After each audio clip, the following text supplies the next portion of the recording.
Amém, irmãos? Amém. Vamos abrir em João 6. Evangelho de João, capítulo 6, dando continuidade à nossa série. O Evangelho de João. Esse é um capítulo muito extenso.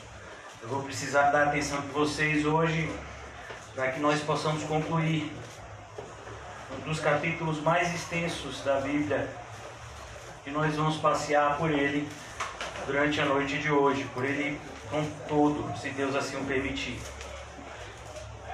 Amém? O capítulo começa justamente com Jesus no auge do seu ministério. Jesus já tem mais ou menos aqui um ano de ministério e ele está agora sendo seguido pelas multidões. E o título da nossa mensagem faz uma referência justamente ao ensino desse capítulo. Muitos são chamados, poucos são os escolhidos. Se a gente pudesse resumir esse capítulo,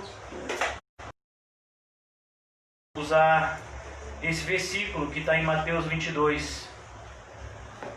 Jesus, ele inicia com uma grande multidão seguindo a ele, e ele multiplicando pão e peixe para essa multidão. E quando de fato ele explica para a multidão qual o seu propósito, qual é o centro, aquelas pessoas se veem desmotivadas e o abandonam. Muitas pessoas estão na igreja hoje, eu digo, sem medo de errar, sem medo de exagerar, de que a maioria das pessoas que estão na igreja hoje, elas estão sem entender o Evangelho ou pela motivação errada. Falsas expectativas.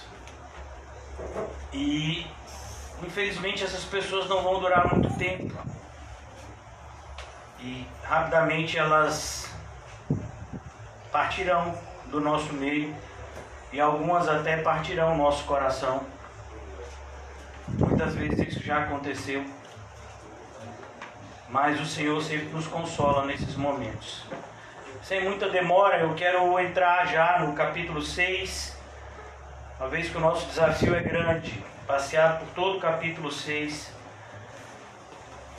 O capítulo 6, ele pode ser dividido em dois momentos, que é o primeiro momento da multidão e o segundo momento do sermão de Jesus propriamente dito, aonde essa multidão é afugentada e você vai ver que só ficam os 12 apóstolos, e mesmo desses 12, Jesus diz que nem todos eles. Capítulo 6, essa passagem é uma das poucas passagens que você vai encontrar nos 4 evangelhos.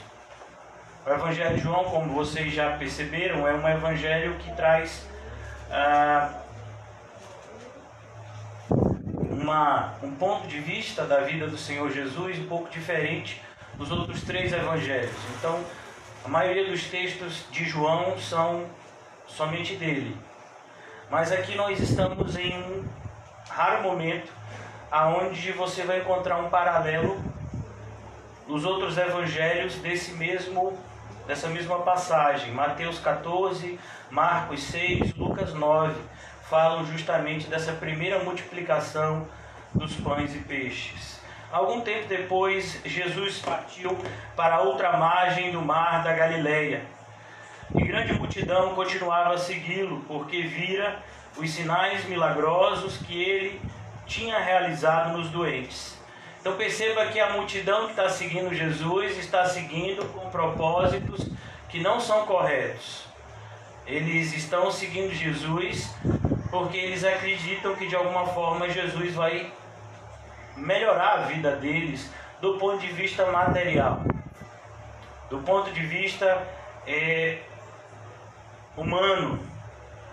Quando Jesus, de maneira muito clara, ele nos mostra que aquilo que ele vem trazer para nós é muito mais espiritual do que material. e nós deveríamos amar isso. Porque as coisas materiais podem ser facilmente achadas, as espirituais não. Você pode andar talvez milhares de quilômetros sem ouvir uma pregação espiritual. Uma pregação carnal você encontra em qualquer esquina. Você pode encontrar em qualquer esquina um pão material, mas é muito difícil você encontrar o pão vivo que desce do céu. Você pode encontrar em qualquer lugar, em qualquer casa, facilmente hoje em dia, um copo de água, mas dificilmente você vai encontrar a água que Cristo tem a oferecer nos dias de hoje. Mas essa multidão continuava a segui-lo, porque viram os sinais milagrosos que ele tinha realizado nos doentes. Então Jesus subiu ao monte e sentou-se com os seus discípulos. Você vai perceber que todos os evangelistas, Mateus, Marcos, Lucas e João, eles sempre vão deixar isso de maneira muito clara. O tratamento que Jesus dá à multidão e o tratamento que Jesus dá aos seus discípulos.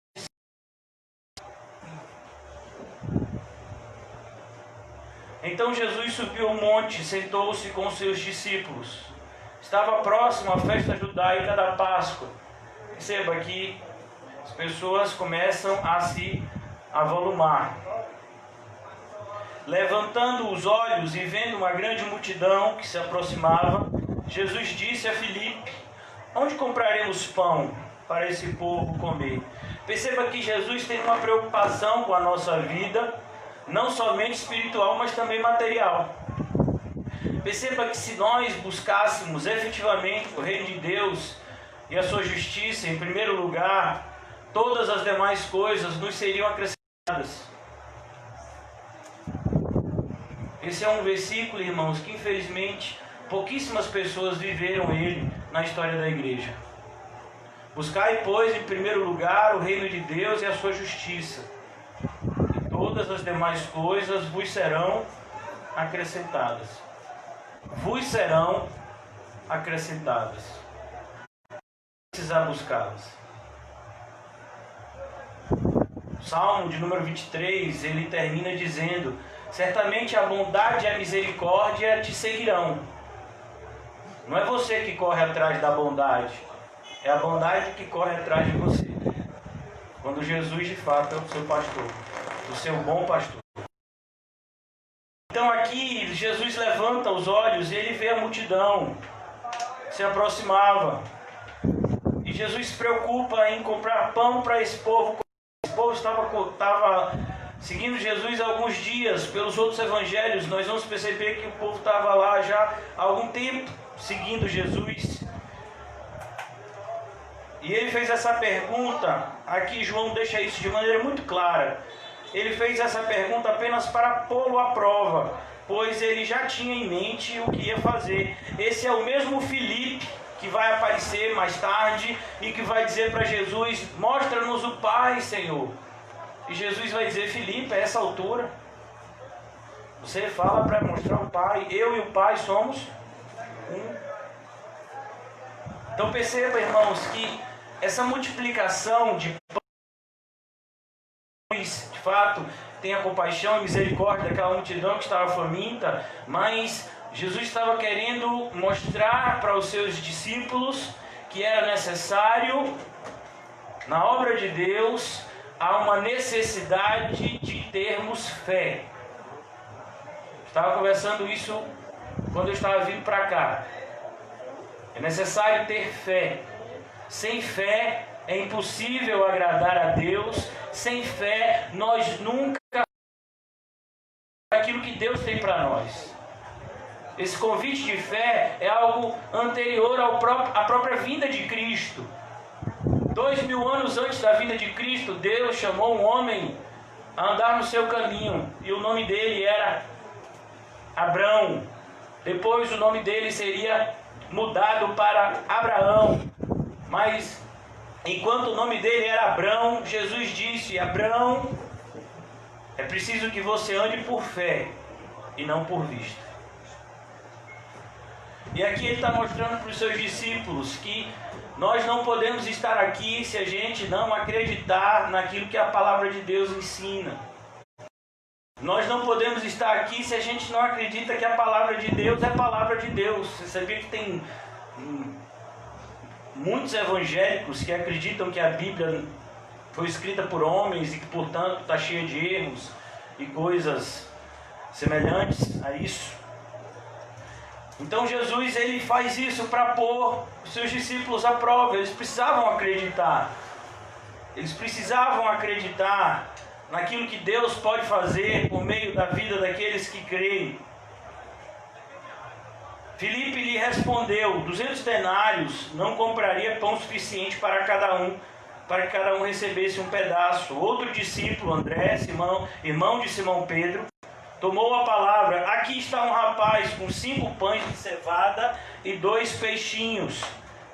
E os 2 peixinhos. Mas o que é isto para tanta gente? Perceba, irmãos, que mesmo diante daquela necessidade grande, havia uma pessoa que estava disposto a trazer o seu pouco para oferecer para os outros.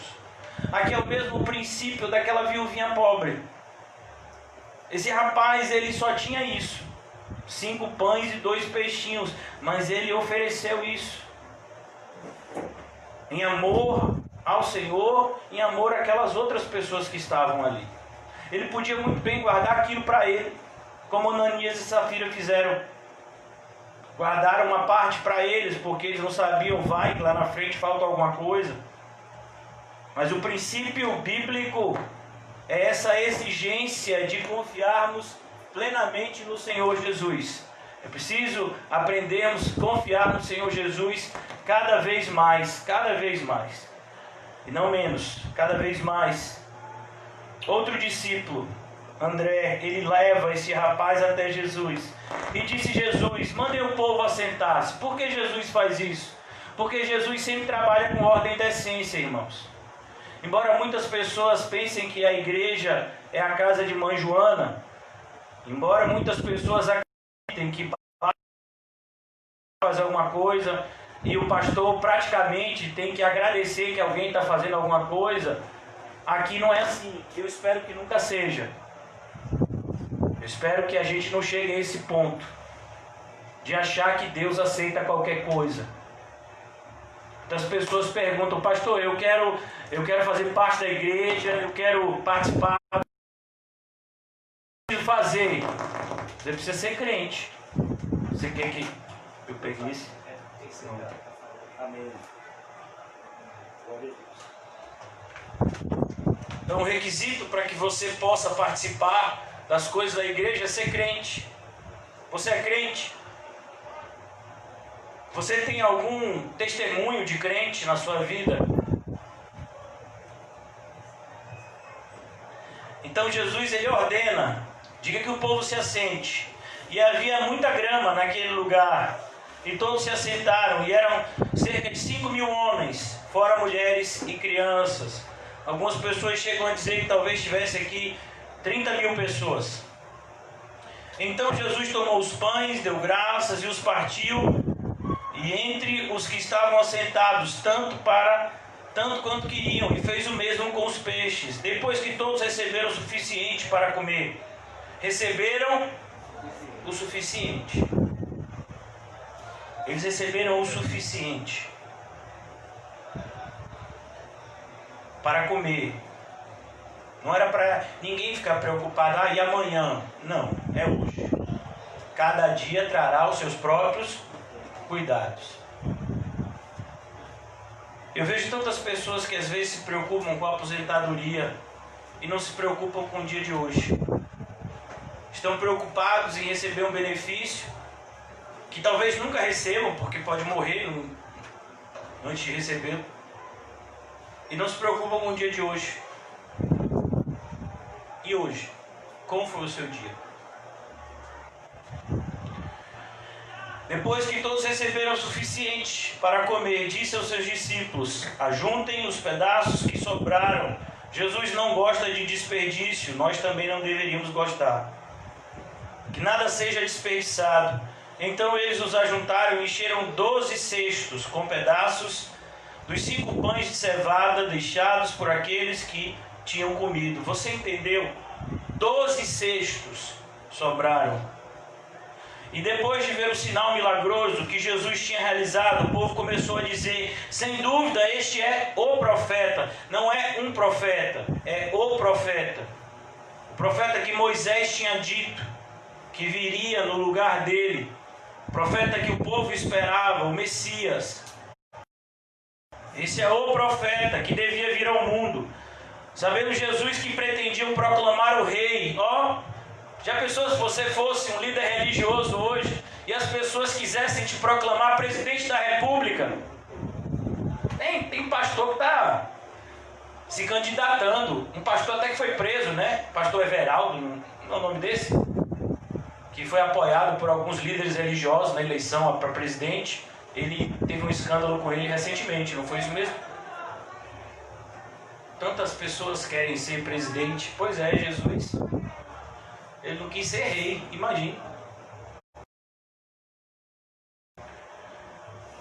Depois de ver o sinal, essas pessoas queriam proclamar o rei. A força, a força. Tantas pessoas tentam convencer os crentes, muitas vezes, a galgarem cargos políticos. Já falaram isso para mim uma vez. Eu tenho mais o que fazer. Eu não tenho tempo para isso. E nem vontade. Mas você podia ajudar muito mais gente se você fosse um político. Será? As pessoas se enganam tão facilmente, irmãos. Sabendo Jesus que pretendiam proclamar o rei, irmãos, se você é um cristão, você vai ter que ter momentos a sós. Você vai ter que ter momentos a sós com o Senhor. O quarto em secreto é uma necessidade na vida do crente.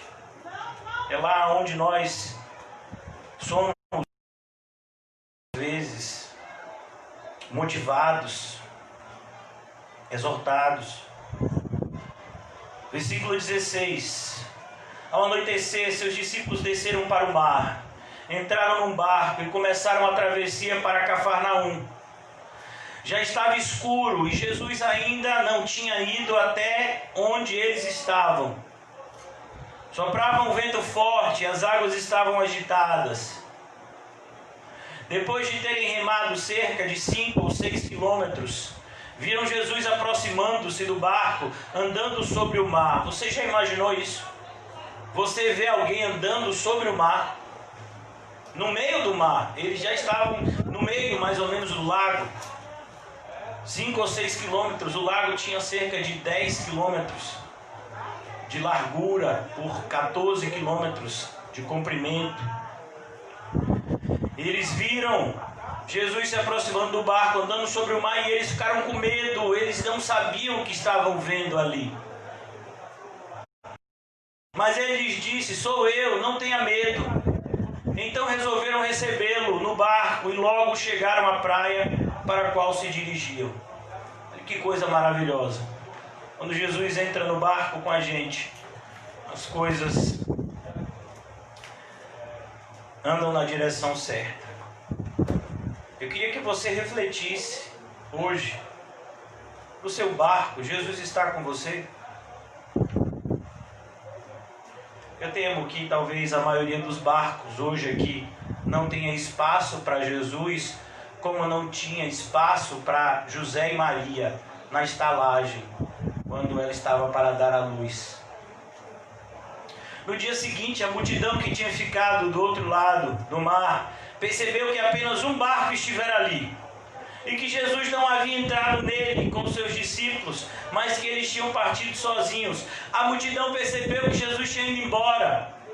Eles ficaram esperando Jesus entrar num barco e atravessar, e nesse momento eles iriam segui-lo. Mas Jesus, no meio da noite, provavelmente eles deviam estar dormindo. Jesus então anda sobre o mar, encontra os seus discípulos no meio do mar e termina a viagem com eles, e já está agora do outro lado da margem. Essas pessoas então perceberam que Jesus não estava mais lá. Então alguns barcos de Tiberíades, aproximando-se do lugar onde o povo tinha comido pão após o Senhor ter dado graças, quando a multidão percebeu que nem Jesus nem os seus discípulos estavam ali, entrou nos barcos e foi para Cafarnaum em busca de Jesus. Então a multidão percebeu que Jesus não estava ali, mas onde Jesus estaria? A probabilidade é que Jesus estivesse aonde os seus discípulos estavam. E a maioria dos discípulos de Jesus eram de onde? Dessa pequena cidade de Cafarnaum. Pelo menos 5 eram dessa cidade. Os irmãos Tiago e João, André e Pedro, e provavelmente Mateus também, era cobrador de impostos dessa cidade. E eles estão lá agora. Versículo 25. Quando o encontraram do outro lado do mar, perguntaram-lhe: mestre, quando chegaste aqui? Mestre. Quantas pessoas falam mestre, e aí você começa a ensinar, e a pessoa diz: eu não quero esse ensino não. É o que vai acontecer aqui com Jesus. Pastor, aí você começa a dar um direcionamento para a vida da pessoa, e diz: esse pastor eu não quero não. Que nada, ele disse que eu tenho que carregar uma cruz. Eu quero renunciar, não quero renunciar nada. Eu quero receber tudo. Todos os meus direitos. Jesus respondeu: a verdade é que vocês estão me procurando, versículo 26, não mais milagrosos, mas porque comeram pão e ficaram satisfeitos. Jesus, ele diz: olha, vocês são mais carnais do que os carnais. Porque os carnais, o carnal número 1 é aquele que busca Jesus por causa de sinais. Mas tem uma pessoa que ainda é mais carnal, que é aquela que quer que Jesus o alimente. É a geração de evangélicos atuais que acha que Jesus é um garçom, que leva o seu milagre numa bandeja de prata e entrega a você. Não, Jesus não é seu garçom. Nunca foi, nunca será. Ele é o Rei dos Reis e o Senhor dos Senhores. Não se enganem com a aparência que ele veio na primeira vez. Verdade é que vocês estão me procurando, não porque viram os sinais milagrosos. Jesus está dizendo que esses sinais milagrosos de fato eram necessários porque testificavam acerca da sua messianidade. Ele era o Messias e era necessário que o Messias fizesse essas coisas, como está escrito no livro de Isaías. Ele veio para libertar os cativos, para dar vista aos cegos, para fazer com que os coxos andassem. Era necessário que esses sinais acompanhassem a vinda do Messias. Mas essas pessoas, elas vão além, elas querem que Jesus satisfaça as vontades delas. Vocês comeram pão e ficaram satisfeitos. Tem muitas pessoas que pensam que a obrigação da igreja é ser uma instituição de caridade. Não, a obrigação da igreja, em primeiro lugar, é pregar o Evangelho. Enquanto a gente prega o Evangelho, a gente também ajuda pessoas na direção de Deus. Você sabia que nos livros nós chamamos das cartas pastorais, há uma série de colocações a respeito daqueles que deveriam ser ajudados pela igreja? Não era qualquer pessoa que recebia uma ajuda sistemática da igreja. Mas muitas pessoas têm confundido o papel da igreja. Levantando os olhos e vendo uma grande multidão, versículo 27, Jesus repreende: não trabalhem pela comida que se estraga. Meu Deus, é o que a gente faz o tempo todo. O que a gente faz todo dia? Trabalhar para poder ter condição de comprar uma comida que se estraga. Toda comida que você compra no supermercado é obrigação, é lei. Ela tem que ter lá o prazo de validade. Alguns alimentos, principalmente derivados do leite, alguns alimentos, prazo de validade é maior, mas todos os alimentos, até a água tem prazo de validade. E a gente trabalha sistematicamente para fazer isso aqui. Você já imaginou que isso é pecado? Isso é pecado. Se você está trabalhando todos os dias com o foco de apenas trazer sustento para a sua casa, eu não quero te dizer que você está pecando. Se ninguém nunca lhe disse isso, eu vou ser o primeiro a lhe dizer. Porque Jesus, ele não está dando uma sugestão, Jesus não está aqui te dizendo uma fórmula de como sua vida vai melhorar, ele está aqui dando ordenanças, ensinando para as pessoas como Deus vê tudo. Vou repetir, não trabalhem pela comida que se estraga, está no imperativo. Assim como diz a Bíblia, não matarás. Não trabalhe pela comida que se estraga. Mas é só o que a gente faz, irmão. Pastor, então como é que eu devo trabalhar? Para a glória de Deus. Trabalhar pela comida que se estraga e trabalhar para a glória de Deus tem uma diferença enorme. Por exemplo, quem trabalha para a glória de Deus jamais vai reclamar do seu chefe. Porque o seu chefe quem é? É Deus. Não, mas você está falando isso que você tem um chefe como o meu. É mesmo, meu filho. Quem trabalha para a glória de Deus jamais vai reclamar do seu salário. Porque quem paga o seu salário é quem? É Deus. Então, se o seu chefe está dando problema, você ora pela vida dele. Mas o chefe me persegue. Jesus não disse orai pelos que vos... É o seu chefe, então ore por ele. Meu salário não é o suficiente para me sustentar. E aí, então você ora. Ô Senhor, está me faltando isso aqui, como é? O Jesus que multiplicou 5 pães e 2 peixinhos para a multidão, não pode multiplicar seu salário se precisar? Mas a grande questão, irmãos, é que a gente não se atenta a isso porque a gente não tem fé. Trabalhar para a glória de Deus é totalmente diferente de trabalhar pelo pão que perece. Mas para a maioria das pessoas, isso não tem diferença alguma. A verdade é que vocês me procuram por isso, mas não me procurem por isso. Não trabalhem pela comida que se estraga, mas pela comida que permanece para a vida eterna, a qual o Filho do Homem lhes dará. Essa comida não pode ser comprada, essa comida só pode ser recebida. Você está recebendo ela hoje, talvez você nem perceba, talvez até você rejeite, mas você está recebendo ela hoje. Quantas pessoas rejeitam? Quantas vivo que desce do céu? Quantas pessoas chamam o pão vivo que desce do céu de coisa desprezível? Falaram isso do maná. O povo começou a comer o maná, no começo foi bom, mas depois disse, rapaz, a gente não aguenta mais esse negócio. É como algumas pessoas ficam um tempo na igreja, mas depois, rapaz, a gente não aguenta, toda hora é Bíblia, Bíblia, Bíblia. E você quer o que na igreja? Ah, não, bem que podia fazer uma festa, né? Um congresso, uma coisa diferente, assim. A gente está chegando no final do ano aí, aproveita a oportunidade, faz uma coisa diferente na igreja. Então você está no lugar errado. Aqui a gente tem uma obrigação de perseverar no caminho. 2000 anos. E se a gente mudar, é porque a gente apostou. Versículo de número 27 ainda. Deus o Pai nele colocou o seu selo de aprovação. Quem é que tem o selo de aprovação de Deus? O Filho de Deus. Então, versículo 28. Então lhe perguntaram, o que precisamos fazer para realizar as obras que Deus requer? O que a gente precisa fazer para fazer as obras que Deus requer?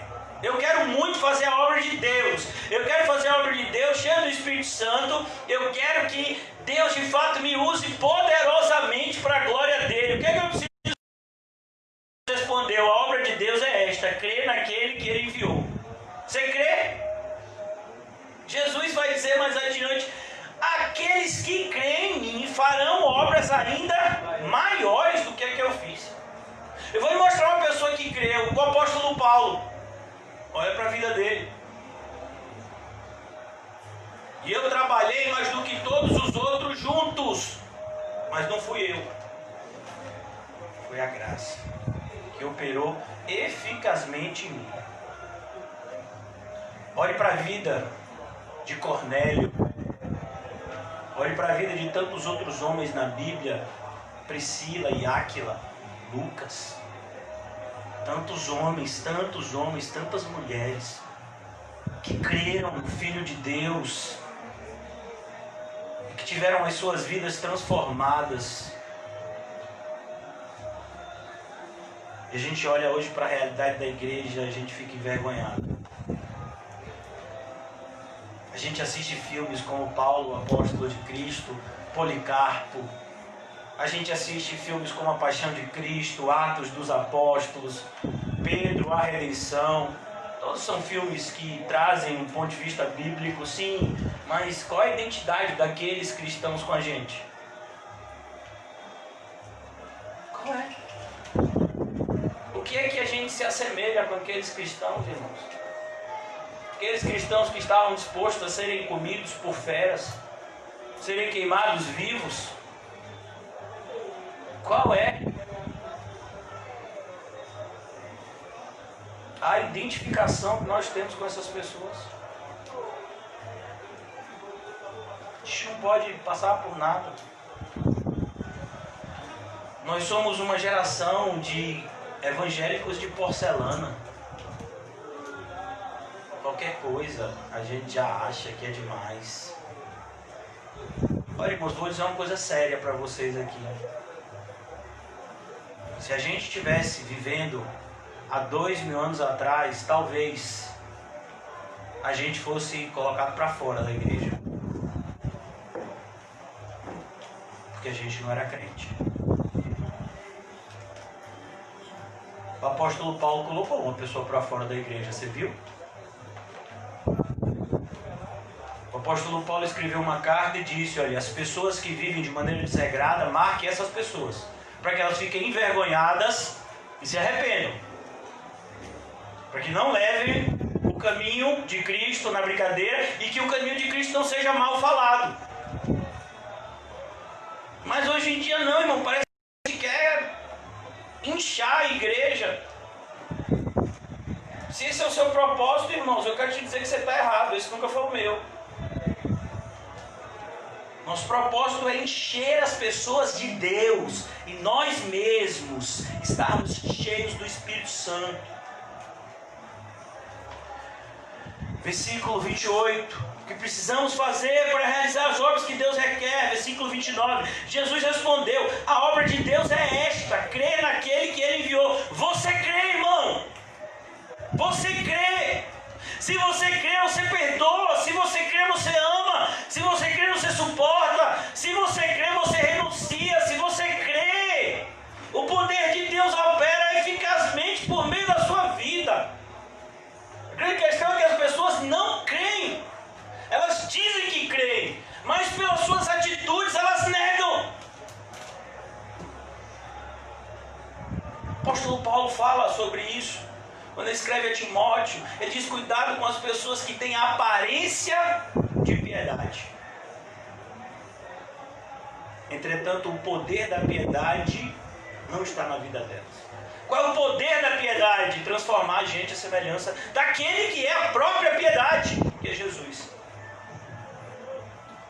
Versículo 30. Então lhe perguntaram: que sinal milagroso mostrarás para que vejamos e creiamos? Acabado de mostrar um sinal. Jesus tinha acabado de alimentar 5.000 homens. O pessoal ainda quer mais sinal. Irmão, fazia um dia que Jesus tinha feito isso. Ele tinha acabado de fazer esse milagre. E o pessoal estava pedindo o que? Mais milagre. Mais sinal. É sempre assim, irmão. Que sinal milagroso mostrarás para que vejamos e creiamos em ti? Que farás? Os nossos antepassados comeram maná no deserto, como está escrito: Ele lhes deu de comer o pão dos céus. Está escrito, irmãos, no livro de Êxodo. Mas não dessa forma. Versículo 32, declarou-lhe Jesus: digo-lhe a verdade, não foi Moisés que lhe deu o pão do céu. Moisés não podia fazer nada dele mesmo. Moisés não queria nem fazer a missão que Deus mandou. Quando Deus chamou Moisés, Moisés tinha 80 anos. Deus disse: olha, Moisés, eu vou te levar, vou te enviar lá para o Egito, para você ir lá buscar o meu povo que está lá aprisionado e trazer ele para a terra que eu vou dar para vocês. Moisés disse: ó, Senhor, manda outro. Ó, estou com 80 anos, Senhor. E lá no Egito, eu matei uma pessoa lá no Egito, eu não sei como é que vai ser o negócio lá. Já me adaptei aqui, tinha 40 anos que ele morava lá em Midian. E agora vem Deus e tira ele da zona de conforto, quer levar ele de volta para o Egito para liderar um povo problemático, para enfrentar o maior poderio militar da época, que eram os egípcios. Aí diz: Senhor, manda outro, Senhor. Eu não. Ele diz até que é pesado de língua, inventa um monte de desculpa. Mas Deus age por meio de homens fracos assim. Glória a Deus.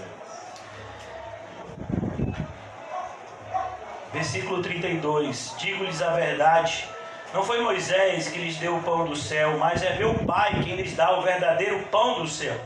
Diz, não é Moisés que te deu, mas é quem dá o verdadeiro pão do céu. É meu Pai que dá a você. Declarou-lhe Jesus: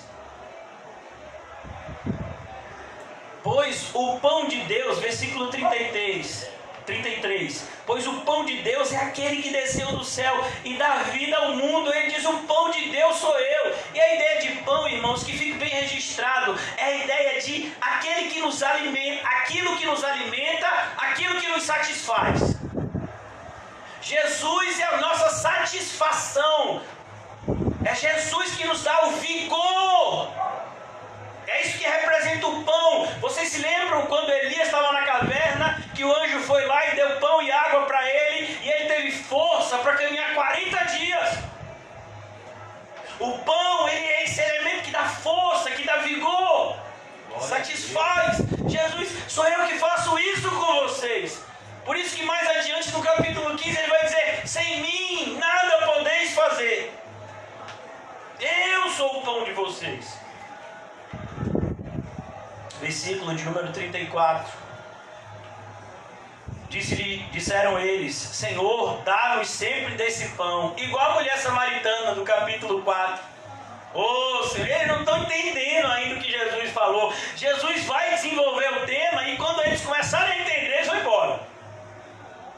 Eles ainda estão pensando aqui, não, que é alguma coisa parecida com maná, esse negócio de pão. Então Jesus declarou, versículo 35, eu sou o pão da vida, eu sou o pão da vida. Jesus é o pão da vida. Perceba que nesse evangelho de João você vai ver vários eu sou. Jesus diz: eu sou o bom pastor, eu sou a porta, eu sou o caminho. Aqui ele está dizendo: eu sou o pão. Ele vai dizer: eu sou a água da vida, eu sou a luz do mundo. Em vários momentos vai aparecer essa expressão, eu sou. E não é por acaso, porque quando Deus o povo, ele se revela por meio dessa expressão: eu sou o que sou. E o eu sou chegou agora. Eu sou o pão da vida. Aquele que vem a mim nunca terá fome. Aquele que crê em mim nunca terá sede. Olha que coisa. Se você for a ele, você nunca terá fome. Você nunca terá sede. Mas como eu lhes disse, vocês me viram, mas ainda não creem. Quantas pessoas estão assim na igreja? Elas viram Jesus por meio das pregações, dos sermões, mas elas ainda não creram. Porque a fé, irmãos, invariavelmente, ela só pode ser, de fato, acreditada se você comprovar por meio das boas obras. Vou dar um exemplo para você. Alguém tem dúvida de que Abraão cria? Mas olha, Abraão passou 25 anos andando com Deus, e aí nasceu Isaac. Depois passaram-se muitos anos, até que Deus diz: olha, eu quero que você dê Isaac para mim, você vai levar Isaac para ser sacrificado. E quando Abraão estava disposto a sacrificar o seu próprio filho, o filho que ele amava, foi que Jesus disse: isso foi imputado como fé. Agora eu sei que você crê, Abraão. Agora. Então, irmãos, a gente pode dizer que crê a noite toda aqui, a gente pode dizer que crê durante 30 anos, e naquele grande dia Jesus dizer: eu não te conheço. Você nunca creu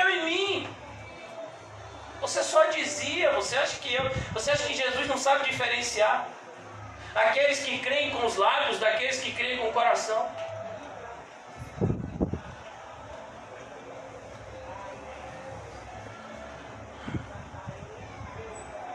Jesus continua: vocês ainda não creem. Versículo 37. Todo aquele que o Pai me der virá a mim. Todo aquele que o Pai me der virá a mim. E quem vier a mim jamais rejeitarei. E quem vier a mim eu jamais rejeitarei. Percebe, irmãos, não é quem vem à igreja, não é quem se batiza, é quem de fato tem um encontro pessoal com Cristo que transforma a sua vida. Essa pessoa Deus jamais rejeita, porque essa pessoa é sua, foi o Pai que deu. Preste atenção no versículo: todo aquele que o Pai me der. Essa pessoa pertence ao Pai. O Pai dá essa pessoa ao Filho para que ele cuide. E Deus, como Filho obediente, cuida daquele que o Pai entrega nas suas mãos, pois Ele é o bom pastor que cuida e sabe como cuidar das ovelhas. Versículo 38. Pois desci dos céus, não para fazer a minha vontade, mas para fazer a vontade daquele que me enviou. Eu desci do céu, não para fazer a minha vontade, mas para fazer a vontade daquele que me enviou. E cuidado para você não entender isso errado. Jesus não está dizendo que a vontade dele era diferente da do Pai e que ele negou a vontade dele para poder fazer a vontade do Pai. De jeito nenhum. Jesus está dizendo: a vontade do Pai é a mesma vontade minha, e eu desci do céu para fazer a vontade do Pai, porque a gente faz sempre as coisas em harmonia. Jesus está falando do Pai. Versículo 39. E esta é a vontade daquele que me enviou, que eu não perca nenhum dos que ele me deu, mas os ressuscite no último dia. Qual é a vontade de Deus Pai? Que Jesus não perca nenhum daqueles que são seus. Quando perguntaram a um pregador, que a gente sempre faz referência a ele, recentemente, acho que fez 200 anos do seu falecimento, Spurgeon. Perguntaram: Spurgeon, você tem certeza que você é salvo? Ele disse: Jesus investiu alto demais em mim para me perder no meio do caminho. E antes de você repetir a frase de Spurgeon, veja a vida que ele viveu. Porque tem um monte de gente repetindo a frase. Para essas pessoas, sabe o que é que Jesus tem a dizer? Vocês adornam os túmulos dos profetas, mas se vocês vivessem na época deles, vocês teriam perseguido eles.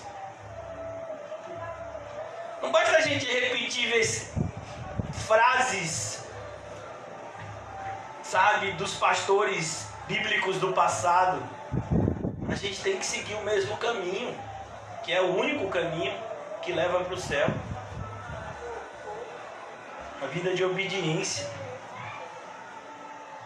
Versículo de número 40. Porque a vontade de meu Pai é que todo aquele que olhar para o Filho e nele crer tenha vida eterna. Você percebeu? Olhar para o Filho e nele crer. Jesus já tinha falado sobre isso. Quando ele conversou com Nicodemos em João 3, ele diz: assim como a serpente de bronze foi levantada no madeiro, assim compete que o Filho do Homem também seja levantado. Então você olha para Jesus, mas só olhar para Jesus não adianta. Quando Jesus estava naquela cruz, teve um monte de gente que olhou para ele. José falou aqui na terça-feira: os 2 ladrões olharam para Jesus, mas somente um creu. Tantas pessoas estiveram ali e viram Jesus carregando a cruz, mas não creram. Tantas pessoas no início da semana, no domingo, receberam Jesus dizendo: Hosana, Hosana nas alturas, bendito seja aquele que vem em nome do Senhor. Isso no domingo. E aí, quando Jesus foi preso na quinta noite, sexta-feira de manhã, ele é apresentado no pretório, e essas pessoas então influenciadas pelos líderes religiosos não estavam mais gritando Hosana nas alturas, mas gritavam: crucifica-o e solta Barrabás. Você já imaginou? Nenhuma semana, irmão. À multidão, porque era a multidão que tinha ido para a Páscoa. Era uma festividade que durava uma semana. Então o pessoal do domingo lá, aleluia, bendito é quem vem em nome do Senhor. Mesmo pessoal, na sexta-feira de manhã, crucificam. Mas eu vou crucificar o rei de vocês? Não, nós não temos nenhum rei a não ser César. Que absurdo. Por isso que João começa o seu evangelho já dizendo, ele veio para os seus, mas os seus não receberam. Coisa assustadora, irmãos. A gente poderia dizer isso. O evangelho é para os evangélicos, mas os evangélicos não têm recebido o evangelho. Eles têm criado um outro evangelho que lhes seja conveniente, que lhes seja aprazível, a ponto de vermos pastores sem mais nenhum recato dizendo abertamente que a gente tem que mudar o evangelho, porque esse evangelho de 2000 anos atrás já não cabe mais na nossa sociedade moderna. Quando um homem chega para falar isso abertamente,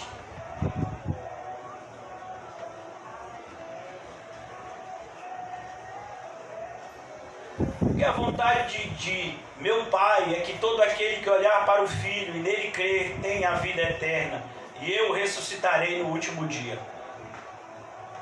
Perceba, irmãos, o que Jesus está dizendo aqui é, naquele dia vai ter gente que vai aparecer diante de mim, e eu vou dizer, eu conheço você, venham benditos de meu Pai, é o que está em Mateus 25, é o que Jesus está dizendo aqui. Vinde benditos de meu Pai. Vai aparecer para Jesus, Jesus vai dizer, apartai-vos de mim. Ah, Jesus, mas eu, Jesus. Não, apartai-vos de mim. Você nunca creu. Irmãos, deixa eu dizer uma coisa, você acha que Ananias e Safira creram? De verdade? Se eles acreditassem de verdade, vocês acham que eles seriam mortos por Deus como foram? Você acha que Nadab e Abiú acreditavam de verdade no Deus de Abraão, Isaac e Jacó, no Deus de Moisés e Arão? Se eles acreditassem, eles não teriam levado fogo estranho. Você acha que Geazi acreditava no mesmo Deus de Eliseu? Se ele acreditasse, ele não teria ido pedir dinheiro e roupas.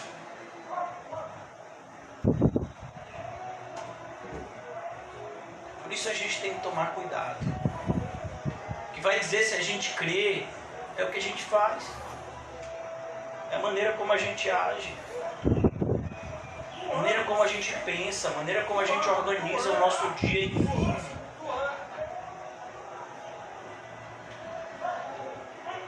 Versículo de número 41. Por isso os judeus começaram a criticar Jesus.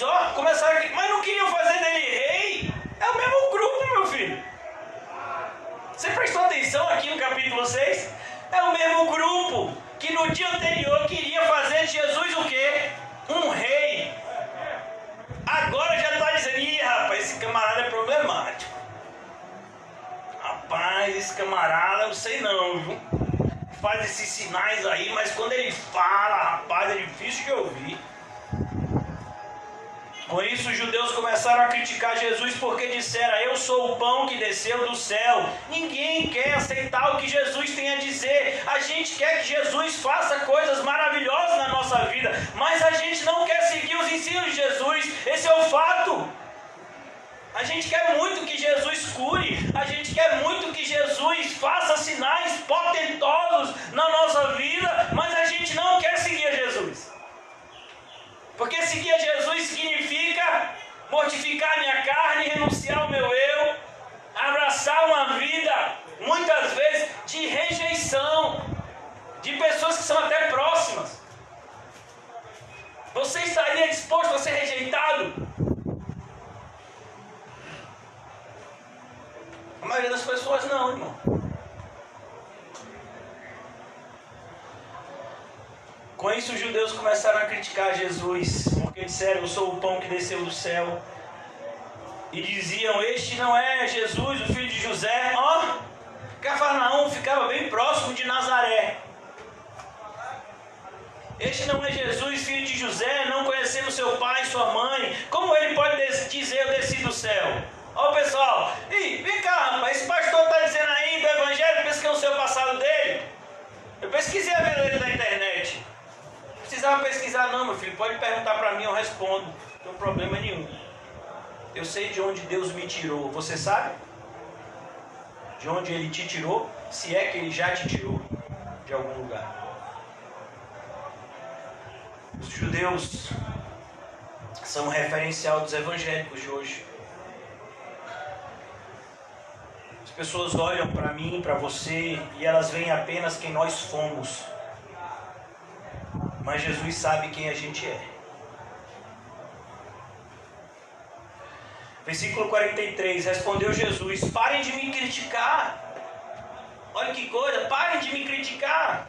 Ninguém pode vir a mim se o meu Pai que me enviou não o atrair, e eu ressuscitarei no último dia. Jesus está dizendo o seguinte: irmãos, pare de criticar. Se você não quer me seguir, vai embora. Daqui a pouco ele vai dizer isso literalmente. Ninguém é obrigado a ficar na igreja. Uma das coisas que às vezes a gente não entende, e é uma das coisas que mais acontece na nossa congregação ao longo desses últimos 10 anos, eu pude presenciar isso várias vezes.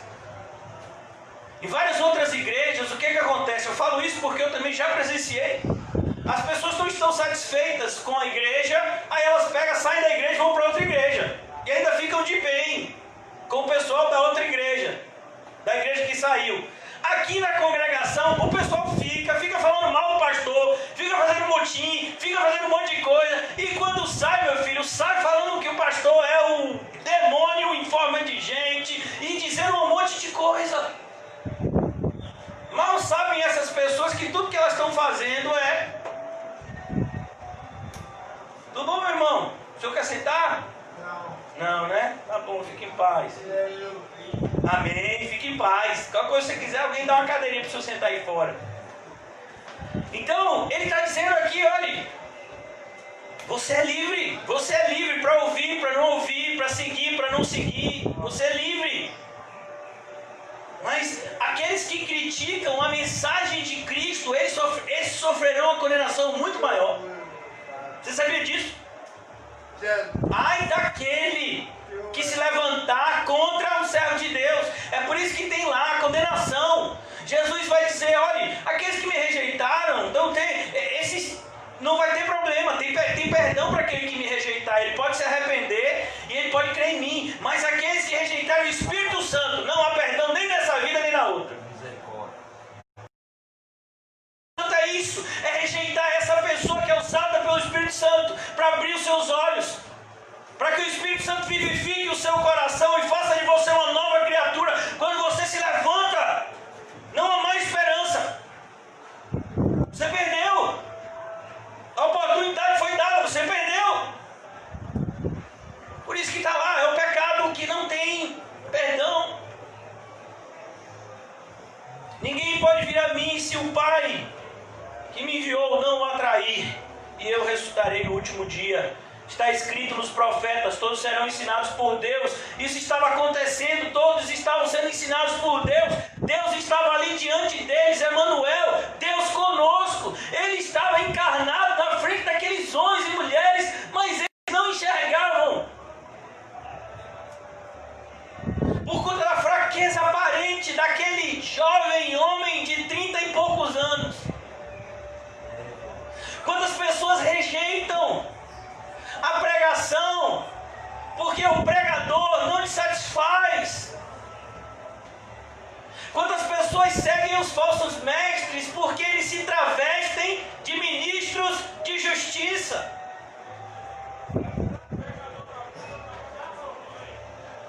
Está escrito, todos serão ensinados por Deus, todos os que ouvem o Pai e dele aprendem, vem a mim. Ó, se você ouve o Pai e aprende, você vai a Cristo, inevitavelmente. Ninguém viu o Pai, a não ser aquele que vem de Deus, somente ele viu o Pai. Ele está repetindo isso, ele já tinha dito isso na passagem anterior. Asseguro-lhes que aquele que crê em mim tem a vida eterna. Perceba, quando você crê de fato em Cristo, você não vai receber a vida eterna, você já tem. A vida eterna começou aqui, de maneira que quando o seu último dia chegar, o meu último dia chegar, como eu falei ontem, vai ser apenas um piscar de olhos e a gente vai estar vivendo em um outro plano, mas a gente vai continuar vivendo. Agora já sem dor, agora já sem tristeza, agora já sem pecado, mas é a mesma vida. E o que plantamos aqui, com certeza colheremos lá. A gente não vai esquecer, como algumas pessoas pregam. Ah, quando você chegar lá no céu, você vai esquecer da terra. Agora me diga, como é que uma pessoa vai ser grata por Cristo ter salvo ele do pecado, se esqueceu de tudo? Essas pessoas, elas não têm nem a lógica a favor delas. Mas um monte de gente acredita nessas heresias que são pregadas por essas seitas. Glória a Deus. Assustador. Mas eles têm a seu favor o travestir-se de ministros de justiça. Ninguém viu o Pai, a não ser aquele que vem de Deus. Somente Ele viu o Pai. Asseguro-lhes que aquele que crê em mim tem a vida eterna. Eu sou o pão da vida. E esse é um versículo tão curto, mas ao mesmo tempo tão profundo. Eu sou o pão da vida. Ele é o pão da vida. Será que de fato você já conheceu esse pão? E ele é o pão da sua vida. Ele de fato é o seu alimento. Ele de fato é o seu sustento. Ele de fato é a sua alegria. Os seus antepassados comeram o maná no deserto, mas morreram. Não foi o que aconteceu? O pessoal que comeu o maná no deserto, só quem entrou na terra prometida foi Josué e Caleb. Aquela multidão enorme que saiu do Egito, todo mundo morreu no deserto, pela incredulidade. Todavia, aqui está o pão que desce do céu, versículo 50, para que não morra quem dele comer. Olha que coisa. Aqui está o pão que desce do céu, para que não morra quem dele comer. Mas as pessoas literalmente rejeitam esse pão. As pessoas preferem muito mais a mesa dos demônios do que a mesa de Deus. Por necessidade da mesa de Deus e por conta da sedução da mesa dos demônios.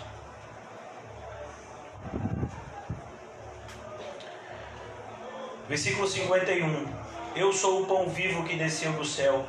Se alguém comer deste pão, viverá para sempre.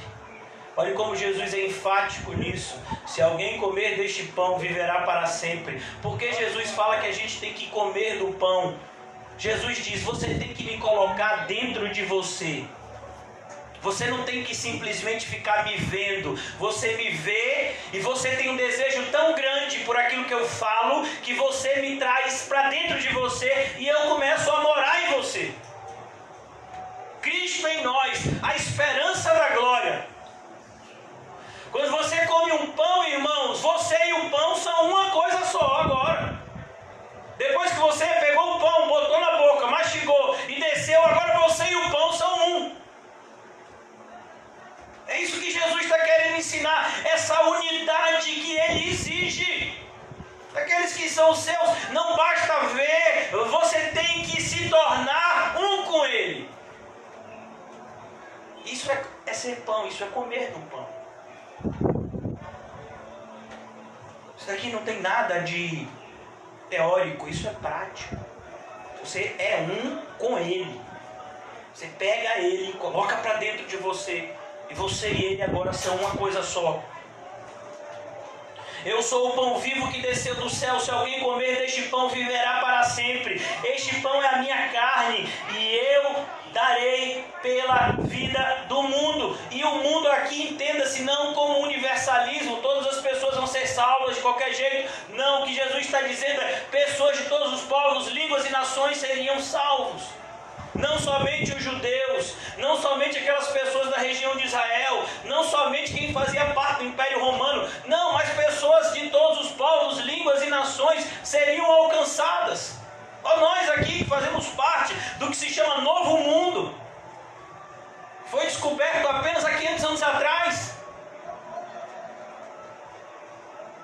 Mas Jesus já falava a respeito de nós.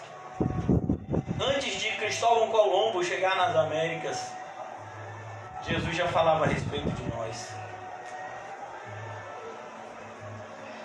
Versículo 52, então os judeus começaram a discutir exaltadamente entre si. Olha que coisa. Eles estavam exaltados. As pessoas, elas ficam assim, irmãos. Eu já vi gente que no meio da pregação se levantou e disse: vou ficar ouvindo isso não.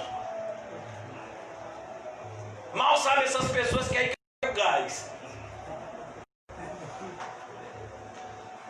Isso vem de Deus, porque se fosse do homem até ficava desmotivado, né?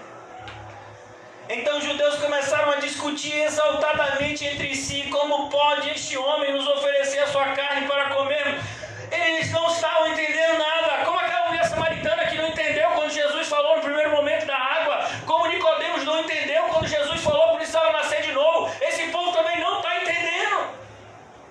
Jesus estava dizendo: eu vou cortar um pedaço da minha carne aqui e vou dar para você comer.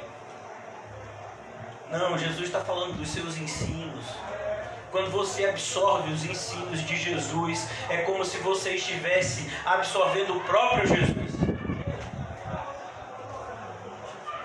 Por isso que Paulo vai dizer que nós devemos ter a mente de Cristo. Então você tem a mente de Cristo, e você só consegue isso porque o Espírito de Cristo mora em você. Mesmo capítulo, o apóstolo Paulo diz que aqueles que não têm o Espírito de Cristo acham que aquilo que é falado é loucura para eles. Versículo 52, como pode alguém oferecer a sua carne para comer? Jesus lhe disse: eu lhes digo a verdade, se comerem a carne do Filho do Homem e não beberem o seu sangue, não terão a vida em si mesmo. Agora o negócio empenou, porque Jesus ainda disse que o pessoal tinha que beber sangue, e para eles isso era um absurdo.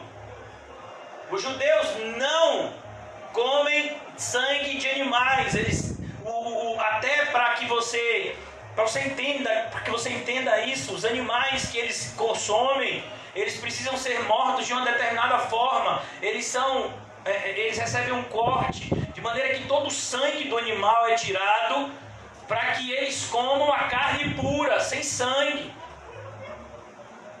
E aí Jesus disse: vocês têm meu sangue.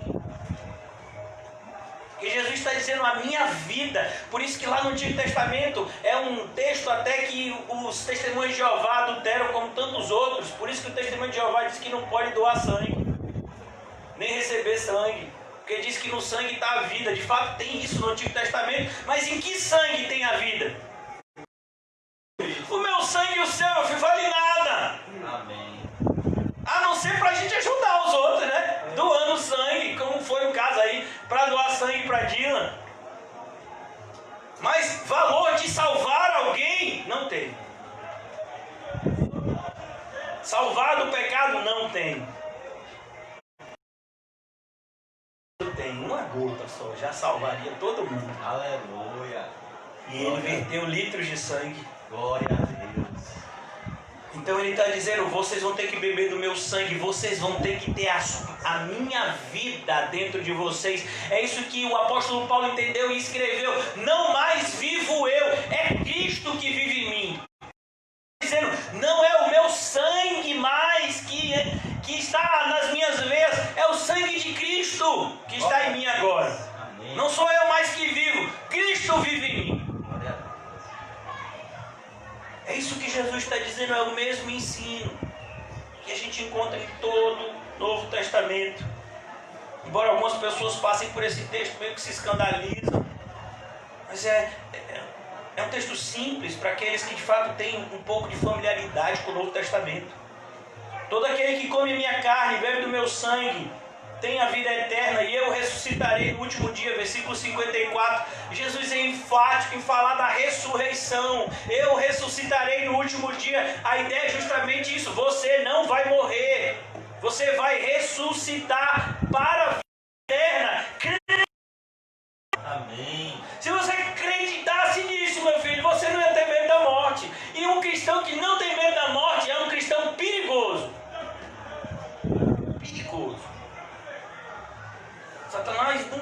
muito desse povo, não. Ele se bate com esse povo, ele fica meio cabreiro. Imagina, Satanás cabreiro. Pois é, quando ele pega um crente mesmo assim, de verdade, ele não vai ver não. Porque ele sabe quem está com o crente. Quem é que está com Jesus. aquele que é o Senhor do céu e da terra? Aí ele não vai ver não, meu filho. Mas é uma pena que, infelizmente, são poucos os cristãos que andam com Jesus hoje. Versículo 55. Já estamos caminhando para a conclusão. Glória a Deus. Pois a minha carne é a verdadeira comida e o meu sangue é a verdadeira bebida. Jesus está dizendo aqui, irmãos, eu satisfaço vocês. Se vocês não encontrarem satisfação em mim, vocês jamais encontrarão satisfação em ninguém, nem em coisa alguma. Se você não encontrar satisfação em Cristo, nenhuma mulher, nenhum homem vai te satisfazer. Se você não encontrar satisfação em Cristo, família, emprego, lazer, nada vai te satisfazer. Nada. Prova disso, irmãos, a quantidade de pessoas que aparentemente têm tudo e são pessoas deprimidas. Há um vazio no interior humano. Somente Cristo pode preencher. Isso não é uma frase de efeito, isso é uma verdade. Que muitas pessoas insistem em rejeitar. E por isso sofrem.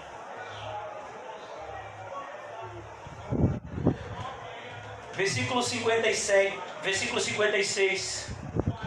Todo aquele que come a minha carne e bebe o meu sangue permanece em mim e eu nele. Percebeu? Permanece em mim. Jesus agora está morando em você. Você e Jesus são uma coisa só. É isso que ele está querendo dizer. A unidade indissolúvel de Cristo e a sua igreja. Uma unidade tão profunda que é um mistério.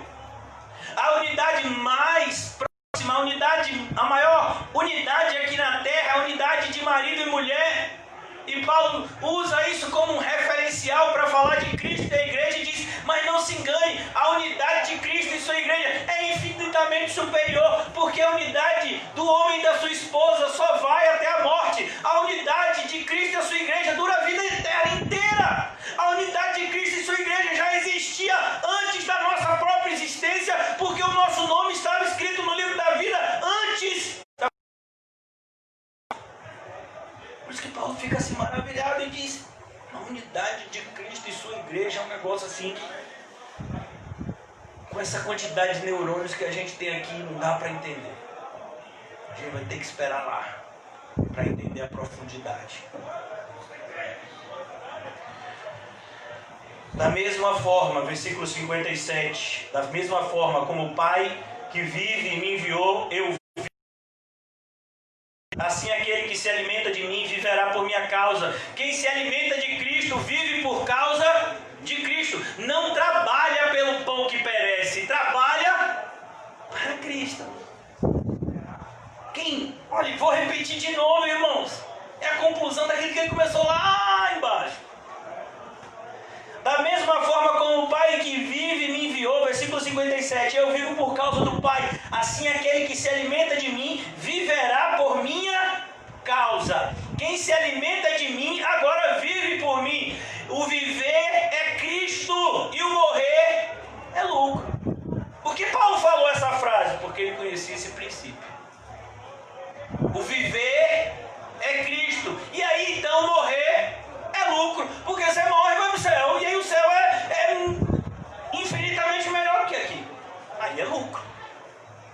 Morrer com Cristo é lucro. Morrer sem Cristo, meu filho, é um prejuízo imensurável. Versículo 58. Este é o pão que desceu dos céus. Os antepassados de vocês, ele repete, os antepassados de vocês comeram o maná e morreram, mas aquele que se alimenta deste pão viverá para sempre. Você notou quantas vezes Jesus repetiu isso? Viverá para sempre, viverá para sempre, terá a vida eterna. Quantas vezes isso é repetido nesse versículo? Você notou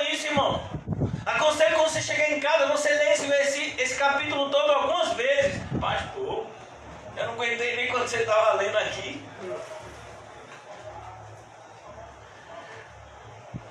Versículo 59. Ele me disse isso enquanto ensinava na sinagoga de Cafarnaum. Aí a gente descobre, Jesus estava numa igreja. Ele estava dentro de uma igreja como essa aqui. As igrejas, elas foram baseadas na sinagoga. Não no templo, na sinagoga, que era onde as pessoas eram ensinadas, elas cantavam louvores, elas faziam suas orações. Nas sinagogas não haviam sacrifícios. Os sacrifícios eram feitos somente no templo. É por isso que quando Jesus diz que uma igreja não é dele, ele chama de sinagoga de Satanás. Está lá no livro do Apocalipse. Então Jesus estava dentro da igreja. A verdade, eita Deus, se tinha 5.000, vai ter agora 50. Foi isso que aconteceu? Eita, meu pai. Não, meu filho, foi o contrário. Muitos são os chamados, poucos são os escolhidos. Versículo 60. Ao ouvirem isso, muitos dos seus discípulos, irmãos, preste bastante atenção. A gente não está falando da multidão. A gente está falando de gente que se dizia discípulo. Já imaginou? É alguém que diz assim, rapaz, eu sou crente, eu sou presbítero da minha igreja, eu sou isso, eu sou aquilo. E aí uma pessoa ouve uma pregação e diz que nada, mas eu não sou mais crente. Teve um pastor norte-americano muito famoso, pastor de um ministério de quase 30 anos, Joshua Harris, inclusive essa semana, que no ano passado ele apostatou, disse que não acreditava em nada daquilo que ele pregou. E essa história, irmãos, esse tipo de história, tem muitas na história da igreja. Eu e você, que às vezes a gente não sabe, mas tem muito pastor que apostatou, irmão, que rejeitou tudo. Um dos maiores comentaristas, um bíblico extremamente respeitado até os dias de hoje, é o comentário bíblico de William Barclay, um senhor extremamente erudito, formado em dezenas de títulos em teologia, extremamente respeitado pelo seu conhecimento acerca da história do povo judeu, da história da cristandade, acerca do seu conhecimento do grego, do hebraico.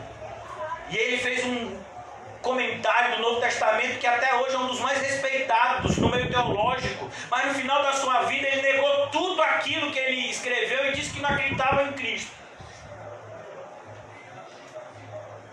Se for procurar os comentários mais respeitados do Novo Testamento, vai ter o nome desse senhor, William Barclay, mas morreu sem fé, disse que não acreditava em nada disso. Escreveu um comentário imenso sobre o Novo Testamento, todos os livros do Novo Testamento.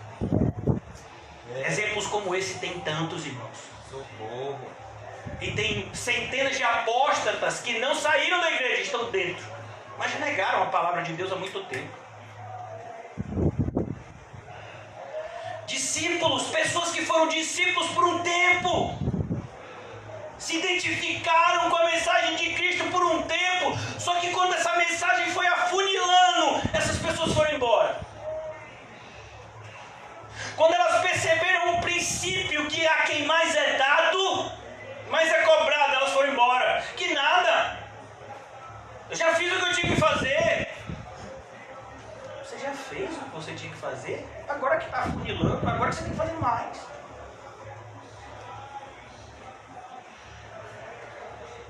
A carta aos Hebreus, ele diz, olha, tem surgido um costume louco aí no meio dos cristãos, que é se apartar da igreja.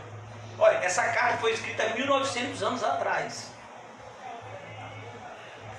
Não abandonem a igreja como se tornou o costume de alguns. Você imaginou isso? E na carta, no original, está dizendo, se reúnam o máximo de vezes que você puder. Você perceber que a volta de Cristo se aproxima. 1900 anos. E ainda tem gente que vem e diz, pastor, esse negócio de ir para a igreja não precisa. E precisa o quê então? Mas, irmão, fica assustado, sabe? Porque assim, eu não vou Normalmente eu não compro coisas lá para casa, mas nesse período de pandemia eu tive que fazer todas as coisas dos meus pais, foi o que faço. E os meus pais, eles querem coisas todos os dias. E aí eu tenho que ir para os lugares que eu mais detesto: shopping, banco, supermercado. Penso no lugar que eu mais odeio, são esses 3 lugares. E aí eu estou tendo que ir. Irmão, plena pandemia, supermercado cheio, banco cheio. Plena pandemia, shoppings abertos. Ô varão, mas ainda na igreja eu ainda não sei confiança de... Não sei o que é. Eu sei. Falta de fé. Imagine. É uma coisa assim que é inexplicável. Se você tentar uma explicação humana, é inexplicável. Ao ouvirem isso, muitos dos seus discípulos disseram: dura é essa palavra. Irmão, quantas vezes eu já ouvi isso? É verdade. Olha, eu vou dizer para vocês, vou fazer ano que vem 10 anos que eu prego a palavra de Deus. Eu prego a palavra de Deus cerca de 7 vezes por semana. Vai dar mais ou menos uns 300 sermões por ano. Já imaginou? No ano que vem eu devo fazer uns 3.000 sermões que eu já preguei. Desses 3.000, eu acho que se teve 1 ou 2 que não disseram isso, foi muito. A maioria daquilo que eu preguei ao longo desse... Pá, dura essa palavra, mano. Que nada, se for desse jeito aí, ninguém vai pro céu. Dura essa palavra. É só essa igreja que vai pro céu, é? Eu não sei nem se a gente vai. Só se for de verdade sua conversão, viu, irmão? Logo me avisando. O inferno é real e a maioria está indo para lá. O céu também é real, mas são poucos que estão indo para lá. É verdade. Dura esta palavra, quem pode suportá-la? Vá falar isso para ver se o pessoal suporta. Sabendo em seu íntimo que os seus discípulos estavam se queixando, ninguém foi falar com Jesus. Tem gente que às vezes não fala com o pastor, mas o pastor acaba sabendo do que estão falando. Às vezes eu nem queria saber, mas você acaba sabendo. Sabendo em seu íntimo que os seus discípulos estavam se queixando do que ouviram, Jesus lhe disse: isso escandaliza? Isso escandaliza você?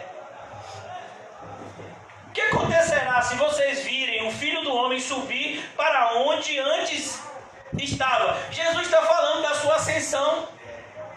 Quase 500 pessoas viram. Em 1 Coríntios 15. Quando Jesus, ressuscitado, passou 40 dias com os seus discípulos. Depois de 40 dias ele estava conversando com eles e de repente ele começou a subir, e foi para o céu e desapareceu. E o pessoal ficou olhando. Imagine, irmão. Eu estou falando aqui para vocês. Vocês estão escandalizados. Imagine quando vocês me virem subir para o céu. O que acontecerá se vocês virem o Filho do Homem subir para onde antes estava? O Espírito dá vida, a carne não produz nada que se aproveite. Na carne é impossível agradar a Deus. Você precisa fazer as coisas em espírito e em verdade. São esses adoradores que Deus procura. Por isso, irmãos, antes de você pensar em ajudar alguém fisicamente, você tem que orar por essa pessoa. Se você não está orando por essa pessoa, meu filho, então nem ajude. Às vezes as pessoas chegam e dizem: pastor, tem uma pessoa, fulano está precisando de não sei o que e tal. Eu digo: meu filho, fique tranquilo, está tudo em ordem. Porque pessoas às vezes que nunca se preocuparam com fulano, agora que ele está se preocupando com fulano, nunca orou por fulano, nunca se preocupou com fulano, não sabe nem o nome de fulano. E agora está querendo fazer alguma coisa simplesmente para ter a sua consciência talvez um pouco melhorada. É como uma pessoa que dá um trocado na sinaleira. Por que a pessoa faz isso? Porque ela acha que fazendo aquilo, né, ela fez o bem do dia. No Natal, você já acompanhou? Eu já acompanhei. As sinaleiras ficam lotadas, porque tem gente que chega naqueles carrões. Aí tira um monte de presente, distribui para aquelas pessoas no Natal. Ah, eu estou fazendo o meu bem. Sim, e o resto do ano? Você se preocupa com essas pessoas?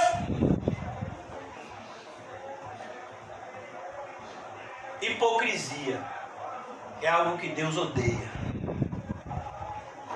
Por isso que na carne você nunca vai produzir nada que se aproveite.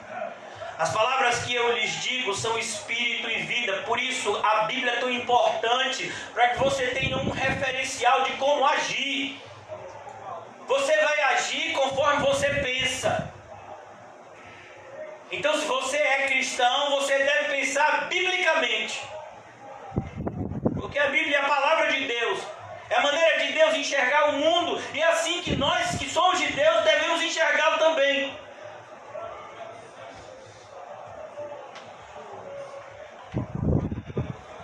Contudo, há alguns de vocês que não creem. Pois Jesus sabia desde o princípio quais deles não criam e quem iria o trair. Olha, irmãos, Jesus sabia disso. Eu não sei. E eu fico muito tranquilo, porque Paulo também não sabia. Então isso me alivia. Porque às vezes a pessoa diz: mas pastor, você deu tanto crédito a fulano de tal que teve 7, 8 anos e fulano de tal saiu da igreja falando mal de você, ele era um dos líderes da igreja. Todos vocês já sabem de que eu estou falando e do caso que aconteceu. E aí, pastor, mas aí o que foi que aconteceu? Meu filho, se Paulo errou, eu também erro. Mas eu já avisei para todo mundo que essa pessoa não é de Deus. De maneira que se você quiser continuar, é livre. Mas você já foi avisado. Como Paulo avisou que Demas amava o mundo, amava Cristo. Jesus sabe quem é e quem não é. Eu não sei. Eu sei aqueles que estão fazendo algo certo e aqueles que estão fazendo algo errado. É a minha obrigação saber. E é a sua obrigação também. Amém. Que a Bíblia diz o que é certo e o que é errado. Então, se por exemplo você está no seu trabalho, aqui, a maioria de vocês aqui tem um trabalho, e aí chega alguém, e isso não é mais exclusividade de homens não, viu? As mulheres estão traindo tanto quanto os homens. As pesquisas já constataram isso. Antigamente, né, quem adulterava mais eram os homens. Não, as mulheres estão igual agora. Socorro, Jesus. E aí você mulher, você homem que está aqui, chega um companheiro de trabalho, uma companheira de trabalho e diz: rapaz, eu agora estou com um amante, meu marido, esposa não sabe, mas assim, a melhor coisa é um amante, porque é assim que eu consigo salvar o meu casamento. Você vai dizer o que para essa pessoa? Rapaz, é mesmo? Eu acho que eu vou fazer isso também. Arrependa agora. Mas por que a pessoa adulterar está errado? Porque a Bíblia diz que está errado. Está errado. Aí você, de repente, você mulher, está lá no seu trabalho e a mulher chega e já... Lá em minha casa, meu filho, lá em minha casa, meu filho, minha filha, lá em minha casa, se meu marido não fizer tudo que eu mando, eu boto ele para fora. Aí você, mulher, vai dizer o quê? A esposa tem que ser submissa ao marido. Como é, rapaz? Século XXI? Que história é essa? Não, tem isso não, varão. Direitos iguais. Você já leu a Bíblia? Eu sou cristão, mas eu já falei pro meu marido que não tem esse negócio de submissão comigo, não. Quando ele casou, eu já sabia. Eu digo: e ele casou, foi? Porque você não era crente, então.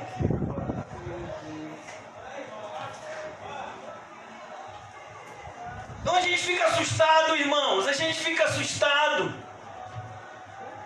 Jesus sabe quem são os que creem e os que não creem. A gente não sabe. Às vezes a gente fica, né?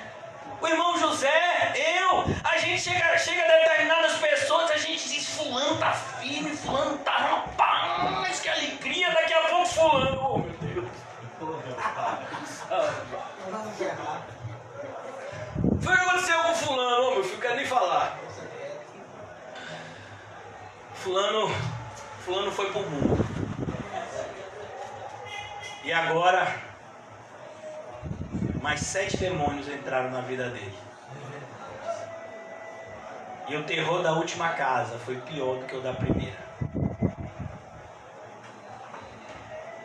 Se eu não estou dizendo isso não, irmão, a Bíblia. Prosseguiu, por isso eu lhes disse que ninguém pode vir a mim a não ser que isto lhe seja dado pelo Pai. Quem é que vai perseverar até o fim na fé? Aquele que o Pai deu ao Filho. Glória a Deus. E ele vai continuar perseverando como? Dando fruto. Quem já teve, o Edeval com certeza já viu isso. Uma jaqueira. Isso. A jaqueira demora um tempão para dar uma jaca. Não demora, Edeval? Diga aí quanto tempo demora mais ou menos. Uns 10 anos.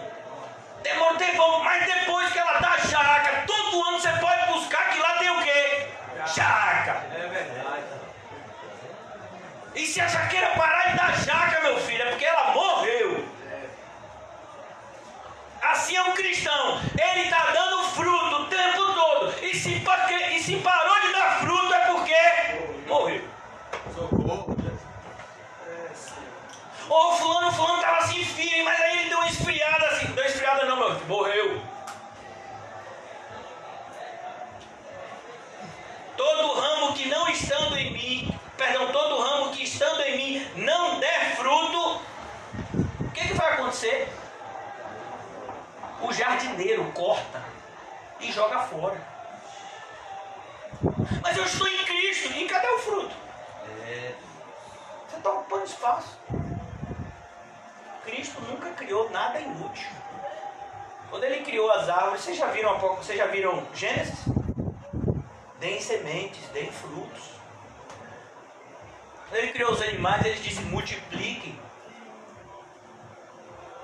Quando ele criou a igreja, ele disse: ide por todo mundo, pregue o meu evangelho, discipule as pessoas. Mas vai ter oposição, eu vou estar com vocês e perseverem até o fim, porque somente aquele que perseverar até o fim, esse será salvo. E os que perseverarem quase foram salvos e estão totalmente condenados. Dura esta palavra, meu filho, mas só tem essa. Já estou concluindo. É que o evangelho, esse versículo é grande. Fique tranquilo que eu acho que o de domingo é menor.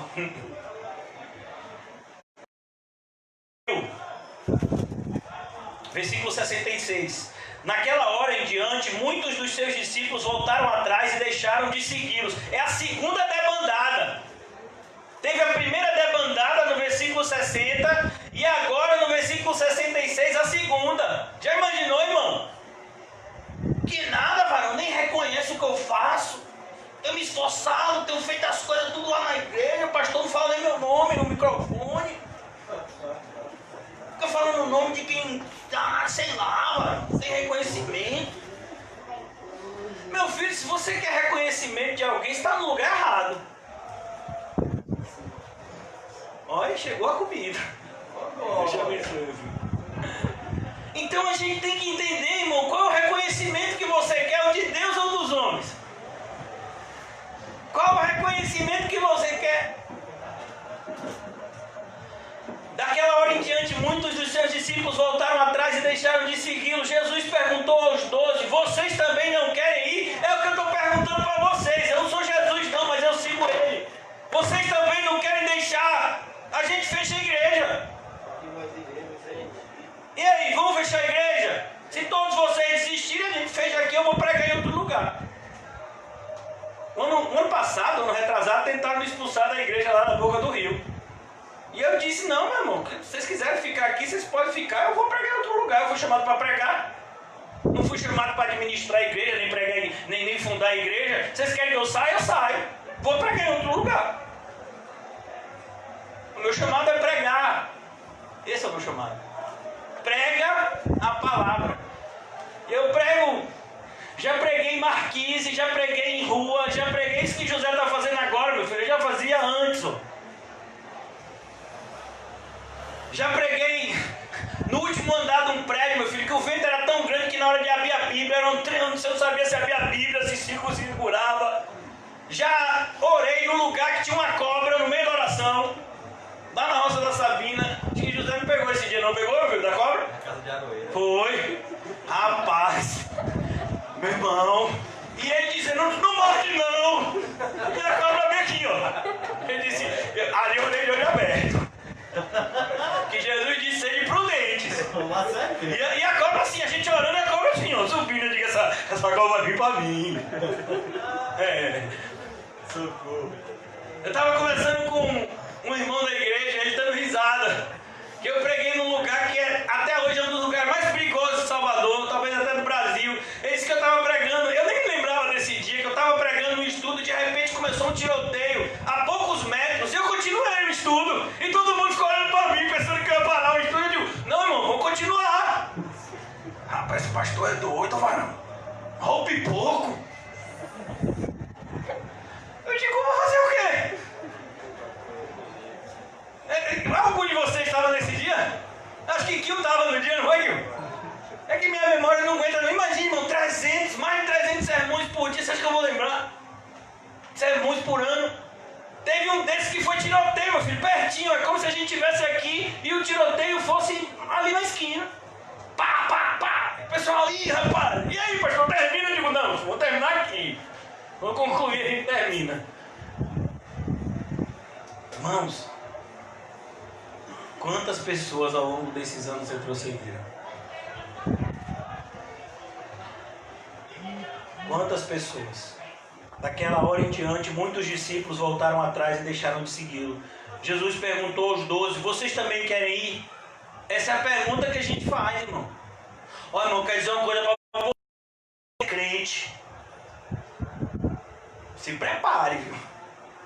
Que o negócio vai empenar. A gente está chegando nos últimos tempos e a perseguição em relação aos verdadeiros cristãos vai ser mais intensa. E aí vai... pastor, vou pensar. Domingo de noite eu dou uma resposta.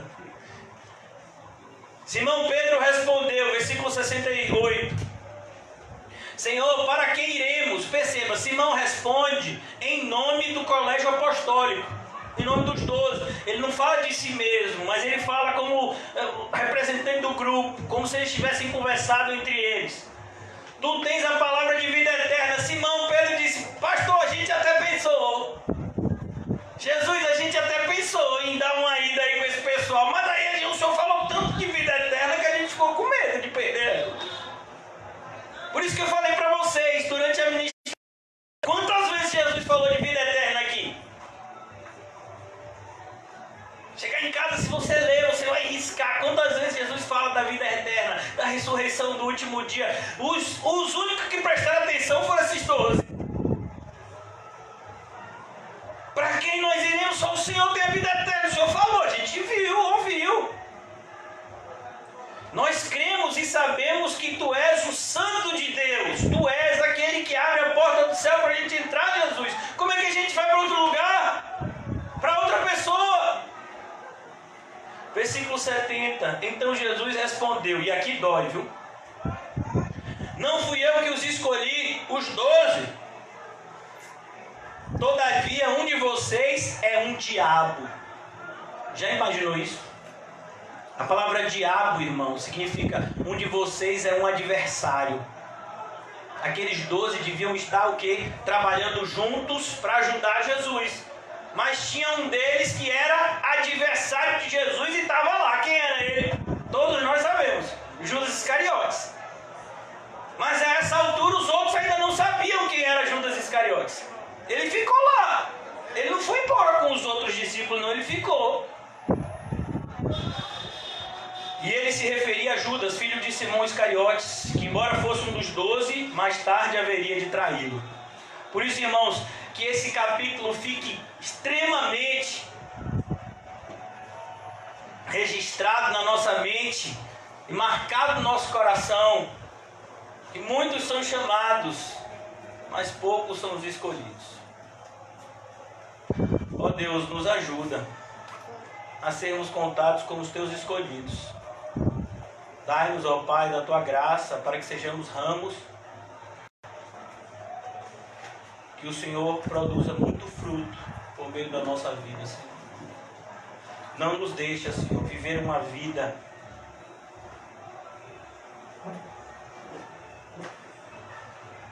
insensata, voltada apenas para as coisas temporais, mas nos ajuda a viver uma vida focada na eternidade, Senhor. Focada naquele que nos dá a vida eterna, que é o Senhor e o nosso Salvador Jesus Cristo. Ó Pai, o Senhor conhece aqueles que são seus. Por isso nos ajuda, Senhor, a termos em nós a testificação do Espírito, que somos teus filhos. E cada vez mais motivados pela Tua palavra e pelo agir do Teu Santo Espírito em nós, Senhor,